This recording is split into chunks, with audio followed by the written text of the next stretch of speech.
Chercher à rendre crédibles les hadiths, c'est un combat perdu d'avance. Parce que les personnes, même les deux personnes les plus importantes en ce qui concerne les hadiths, qu'est-ce qu'ils nous ont dit? Premièrement, Abu Huraira. Il a dit qu'il a caché une partie de la révélation. Ce qui veut dire, pour celles et ceux qui considèrent les hadiths comme une révélation, il en a caché une partie. Il en avait recueilli 2 paquets de hadiths, il en a divulgué un et il s'est tué pour la moitié. Ce qui fait que si vraiment c'était une révélation, si c'était vrai selon ce que disent les uns les autres que c'est une révélation, il en a caché une bonne partie de la révélation. Et ça c'est grave, c'est tellement grave. Mais aussi, Imam al-Bukhari, qu'est-ce qu'il a fait? Qu'il a effacé, mis à la poubelle 99% de la révélation.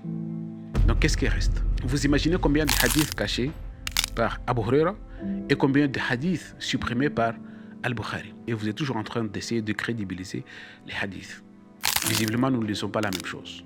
Assalamu alaikum.